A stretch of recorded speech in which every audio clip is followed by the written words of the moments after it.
So ICE is now on the ground in Minneapolis, conducting a massive investigation into child care and other widespread fraud as DHS and the FBI ramp up a statewide crackdown.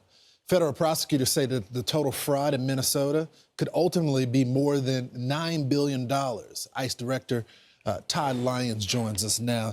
Mr. Director, thanks so much for joining the program. I want to bring your attention to this. This is a stat that we got from the Attorney General. 98 individuals were charged. 85 of those charged are of Somali descent. And we know that some of this money was going to terrorism and, of course, criminal activity.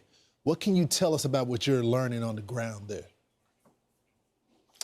Hey, Lawrence, good seeing you. Yeah, so ICE has been on the ground in Minnesota for a while now looking at these fraud claims. And one thing now the Homeland Security Investigation Special Agents are looking into is just that you said, that money trail of where this money is going to foreign aid.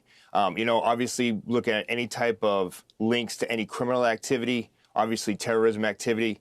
And one thing you will see is that ICE is actually out there going with criminal warrants to conduct these investigations. So all too often you hear that ICE is just out there terrorizing the community or conducting administrative work. We've been on the ground in Minnesota conducting criminal investigations, and Homeland Security investigations has gone door to door to a lot of these suspected fraud sites all over St. Paul and Minnesota, and we're learning a lot. You know, Mr. Director, this is what the governor is saying in response to this in a statement. The governor has worked for years to crack down on fraud and asked the state legislature for more authority to take aggressive action. He has strengthened oversight, Governor Tim Walz, spokesperson. But they hadn't been aggressive, and it wasn't until your leadership, as well as the president's leadership, that you guys start serving these criminal warrants. So who dropped the ball here? Lawrence, what we're seeing is there's always a tie when it comes to sanctuary jurisdictions where you can hide in plain sight. You see a lot of these fraudsters use a lot of the sanctuary rules and sanctuary protections to, enact in criminal fraud just like this. Secretary Noem has had us up in Minnesota. We had Operation Twin Shields with the FBI, CIS, and Homeland Security investigations. We were in September and November.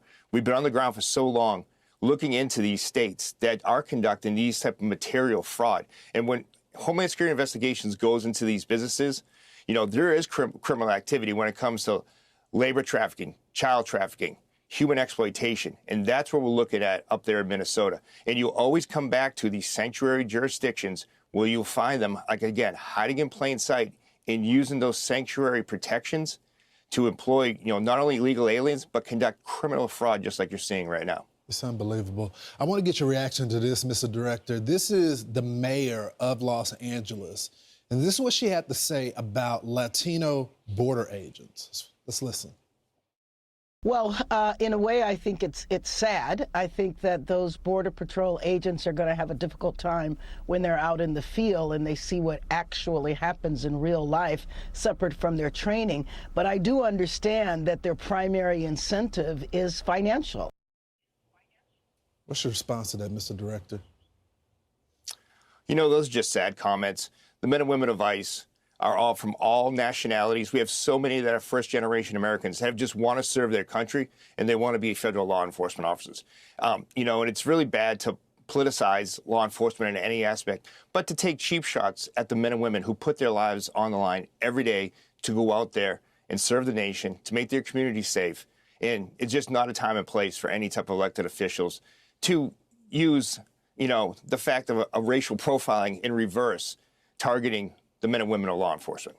Yeah, it's pretty insane, especially when you consider that the Border Patrol is 50% Hispanic. And of course, there's a lot of minorities that are policing federal agents in ICE as well. And you're leading with them, Todd. Mr. Director, thanks so much for